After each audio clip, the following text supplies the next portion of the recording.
Election announce करना पड़ेगा, नहीं तो आपकी नस्लें जो हैं वो पछताएंगी, क्योंकि पाकिस्तान आपको जो है वो मीर जाफर और मीर सादिक के जो नस्ल जो चली है आगे, उन्हीं के उसी लाइन के अंदर तारीख में वो आपको जो है शामिल किया जाएगा और उसी तरह लिखा जाएगा। जनरल बाजवा साहब से दरखास्त मैं भी यही करूंगा जो ये सीनियर ऑफिसर कर रहे हैं कि जाने से पहले अपनी गलती का जो है वो अजाला कम से कम इतना करते जाएं कि साफ शफाफ इंतखाबात का ऐलान जो है वो करवा के जाएं, इनको इस हालात में ना छोड़ के जाएं इन हालात को, मामलात को, नहीं तो आपको कभी भी पाकिस्तान में अच्छे अल्फाज में आपको या आपके खानदान को याद कोई नहीं करेगा। और ये जो बात है ये सिर्फ मैं नहीं कर रहा, इस वक्त पाकिस्तान के तमाम बड़े तज्जियाकार ये सब कुछ कर रहे हैं। उसके बाद मैं ये अभी कहना चाहूंगा कि आपका जो सेफ्टी वॉल्व है, जो आपके जो बेटा जो भेजता है ससुर को, जहरी बात है उनके जो ससुर है सेफ्टी वॉल्व जो है सेक्रेटरी डिफेंस, उन्होंने अभी तक जो है वो समरी नहीं भेजी नई चीफ की, तो वो आप लास्ट वीक ऑफ नवंबर का इंतजार कर रहे हैं लगता है। हालांकि हुकूमत चाहती है कि अभी आप इस हफ्ते के अंदर वो भेज दें, लेकिन वो आप नहीं भेज रहे। अभी ये फेयरवेल प्रोग्राम आपका निकल गया है जनरल बाजवा साहब का, लेकिन आप किसी फेयरवेल प्रोग्राम के ऊपर नहीं जा रहे। सुना है आपका जो मिडजेट एसएसजी के जो गार्ड्स हैं मुबैना तौर के ऊपर उनसे जो है एमुनेशन भी ले लिया गया है। ये भी बात कही जा रही है इस वक्त, तो क्या ये सच है या नहीं है ये तो खैर आपको बताना पड़ेगा।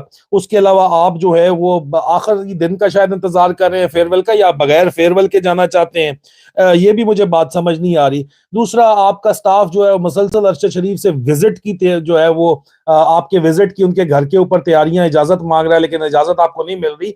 लेकिन मैं कहना ये चाहता हूं कि अरशद शरीफ का घर तो सब लोगों के लिए खुला हुआ है, उन्होंने किसी को आने से मना तो किया नहीं है, आपने इजाजत लेके ही क्यों जाना है? फिर आप चले जाएं, अगर वाकई आपने अफसोस ही करना है ना, अगर आपने फोटो ऑप नहीं करना तो आपने जाना तो आप जाएं। वजीर आजम भी नहीं गए, आप भी नहीं गए, जो जाता है उनको जो है आगे से जो बातें सुननी पड़ती हैं वो तो अपनी जगह है, लेकिन जाने को तो हुकूमती ओहदेदार जा सकते हैं, लेकिन क्यों नहीं जा रहे? क्योंकि मुबैना तौर के ऊपर अरशद शरीफ शहीद की फैमिली को जो है वो मना किया जा रहा है, यूनाइटेड नेशंस की इंक्वायरी मांगने से, इंटरनेशनल इंक्वायरी मांगने से जो है सख्ती के साथ मना किया जा रहा है। मुख्तलिफ हिले बहानों से उनकी वालदा को, उनकी अहलिया को मना किया जा रहा है।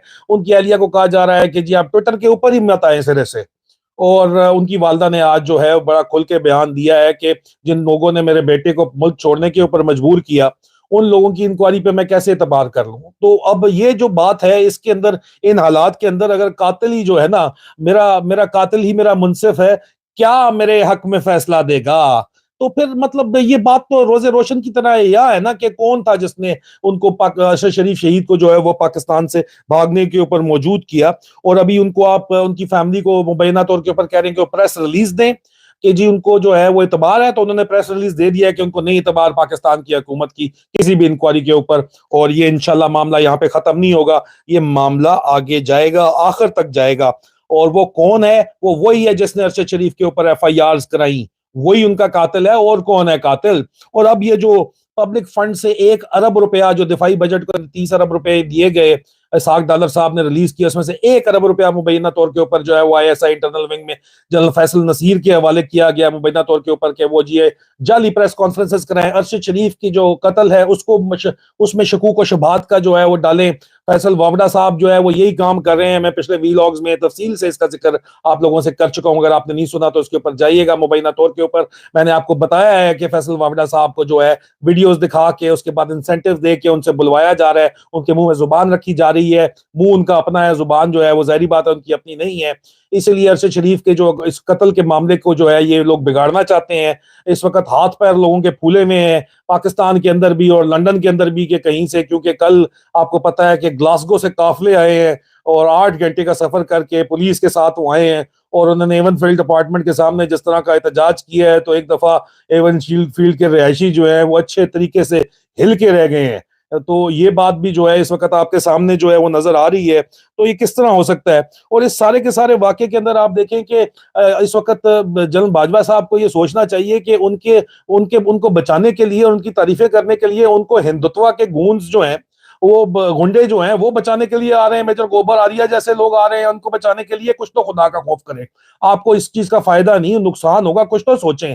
कोई मतलब इतना बड़ा आपने जिंदगी गुजारी है, इतने आपके पास महकमे है, किसी से कोई किसी की सुन ही लें आप, सिर्फ जी अच्छा यस सर के अलावा आप किसी बंदे से सुन लें कि यार असल कहानी क्या है, असल बात क्या है, उसको सुने तो सही। तो ये 1 अरब रुपया आप जाया कर रहे हैं मीडिया कैंपेन पे इमरान खान के खिलाफ, जो है वो आप मेन स्ट्रीम मीडिया को दे रहे हैं, प्रेस कॉन्फ्रेंसेस करा रहे हैं, मजीद प्रेस कॉन्फ्रेंसेस आएंगी, आप प्रोपेगेंडा चला रहे हैं, हैश टैग्स चला रहे हैं, शुक्रिया DGISI, शुक्रिया आर्मी चीफ जनरल बाजवा। और यार क्या आप लोगों ने मजाक समझा हुआ है? 21वीं सदी के अंदर आप इस दौर के अंदर लोगों को क्या समझते हैं? आप लोगों से जो 25-25 हजार रुपए लेके ये ट्रेंड चला रहे हैं, जो आप लोग पैसा फेंक रहे हैं, वही असल ट्रेंड जो है आपके खिलाफ भी अपने एक्चुअल हैंडल से चला रहे हैं। आप लोगों को बात समझ नहीं आती।